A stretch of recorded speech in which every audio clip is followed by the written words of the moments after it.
네, 시편 제4권의 마지막 장으로서 어제 내용에 이어서 오늘 내용에서도 이 이스라엘 역사를 출애굽 역사를 중심으로 개관을 하고 있습니다. 어제 본문에서 듣게 할 만한 것은 이제 바벨론 포로를 경험하면서 하나님의 심판을 크게 경험하게 되는 이스라엘 백성들 아닙니까? 그래서 이스라엘 백성들은 이 큰 환난, 나라가 완전히 멸망하는 것을 통해서 하나님의 큰 교훈을 이제서 생각하게 되었습니다. 그들이 자신들을 성찰할 때에 그들은 하나님 앞에 회개하게 되었는데, 오늘 이 시편 제4권을 마무리하는 시편 106편의 기자는 출애굽의 여정 중에서 이스라엘 백성들을 뒤돌아보면서 이스라엘 백성들이 하나님을 거역했던 일들을, 대표적인 일들을 망라하고 있습니다. 뿐만 아니라 동시에 모세와 비느하스를 언급하면서 백성들은 하나님을 거역하였지만은 모세와 비느하스는 하나님이 기뻐하시는 편에 섰습니다. 또 하나님의 뜻을 구했고 그 뜻을 성취하는 사람들로서 그 자리에 서 있었습니다. 바로 이 두 사람을 포착해서 이 시편 기자는 민족이 추구할 신앙의 모델로 이렇게 제시하고 있는 것을 알 수가 있습니다. 출애굽을 통하여서 하나님께서는 이스라엘 백성들을 애굽의 압제하에서 구원하여 주셨습니다. 그러나 이 인간 본성은 주어진 환경 속에서 얼마든지 하나님을 원망하고 또 불평하는 자리에 떨어질 수가 있는데, 이스라엘 백성들은 그러한 모습을 보이고 있었습니다. 이것은 우리에게 무엇을 교훈하고 있습니까? 어떠한 인생도 광야와 같은 이 인생의 길을 걸어가게 되는데, 광야와 같은 이 인생의 환경만 바라볼 것이 아니라 그 이면에서 우리를 인도하시는 하나님을 기억할 수 있는 사람, 하나님 경외자로 살아가야 함을 오늘 이 시편 기자는 우리에게 분명히 말씀해 주고 있음을 깨닫게 됩니다. 14절에 보니까 광야에서 욕심을 크게 내며 사막에서 하나님을 시험하였도다, 이렇게 표현하고 있습니다. 사도 바울은 하나님을 시험하는 것이 무엇일까 우리에게 해석해 주고 있습니다. 하나님을 시험하는 것은 하나님이 계신지 안 계신지 의심하는 것입니다. 즉 하나님이 아니 계시다고 의심하는 것이 하나님을 시험하는 것입니다. 광야의 이스라엘 백성들이 그렇게 하나님을 시험했다는 것입니다. 즉 하나님의 은혜를 경험했으면서도 출애굽과 홍해바다를 건너는 것이 얼마나 큰 은혜의 경험이겠습니까? 엄연히 하나님 살아계시고 역사하신 것을 경험했음에도 불구하고 하나님이 안 계신 거 아닌가 하는 이 불신앙에 떨어졌습니다. 그래서 우리도 얼마든지 불신앙으로 떨어질 수 있습니다. 얼마든지 낙심할 수 있습니다. 그것이 바로 하나님을 시험하는 것이라는 겁니다. 하나님이 안 계신다고 생각할 때에 인간은 어디로 폭주할 줄 모릅니다. 여기 이스라엘 백성들은 여러 가지 모습으로 하나님을 떠나 폭주하는 모습을 보였습니다. 먼저 출애굽 여정 초기에 다단과 아비람을 비롯한 200여 명의 이 각 지파의 지휘관들이 모세와 아론을 반역하여 일어섰습니다.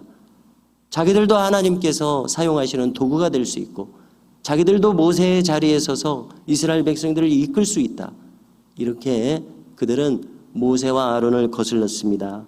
하나님께서는 이것을 하나님을 거스른 것으로 간주하셨습니다. 하나님께서 승인하지 않는 일이었습니다.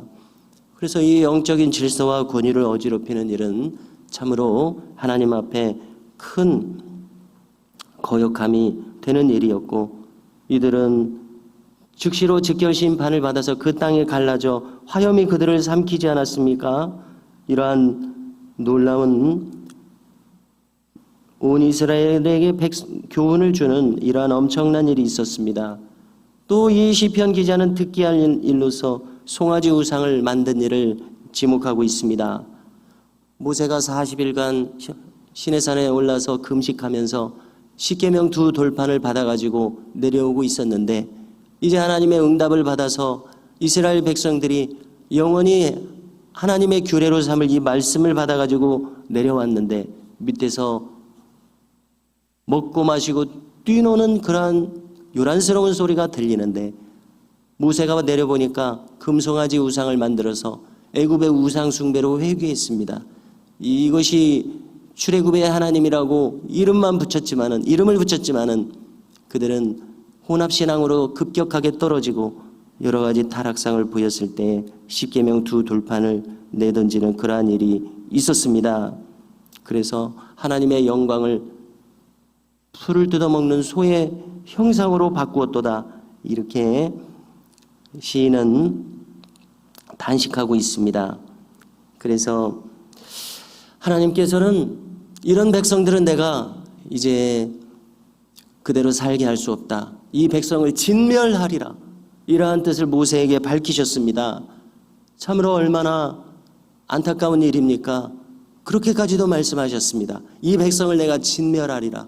소돔과 고모라를 진멸하신 하나님, 저 노아 홍수 심판을 통해서 온 세상을 진멸하신 하나님, 이 이스라엘 백성들에 대해서도 진멸의 뜻을 품었을 때에 여기 놀라운 일이 있게 됩니다.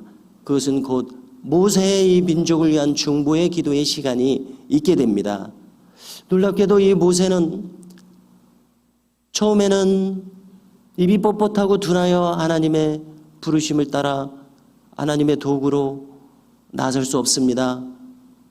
이렇게 하나님의 선지자로서 나설 수 없다고 뒤로 발뺌을 했지만은 어느덧 바로왕과 대면하면서 10가지 재앙을 경험하면서 또 홍해바다를 건너면서 여기까지 인도하신 하나님을 경험하면서 또 저 40일간 시내산에서 금식하여 기도하며 주의 말씀을 받으면서 모세는 변화된 것 같습니다.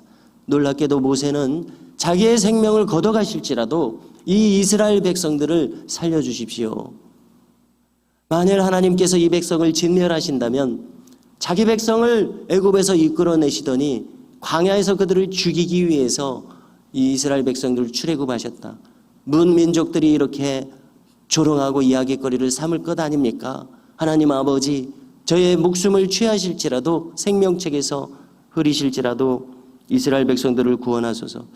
그래서 이 자기의 생명을 무릅쓰고라도 이 백성을 구원코자 하는 그러한 마음으로까지 모세의 심령이 승화되었던 것을 우리는 참 놀라운 마음으로 읽게 됩니다.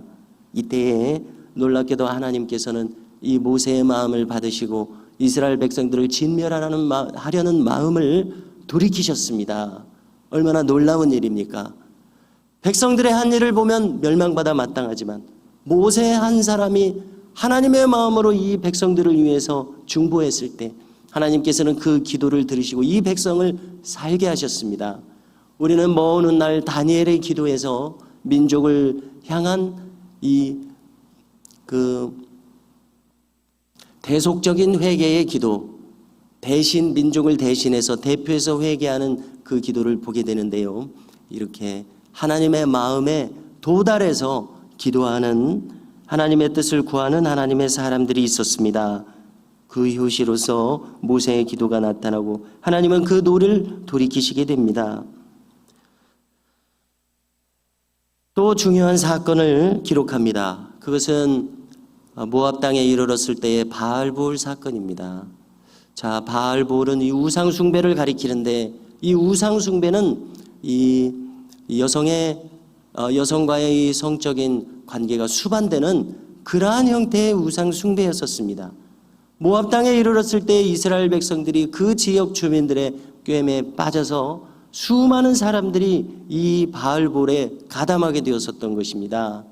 그래서 족장 중에 누구도 그렇게 하고 있는 모습을 볼 때에 아론의 아들 비느하스가 하나님의 분으로 분노하여 창을 들고 가서 그 현장에서 그들을 응징하는 일이 있게 되는데 하나님께서는 이를 극찬하셨습니다.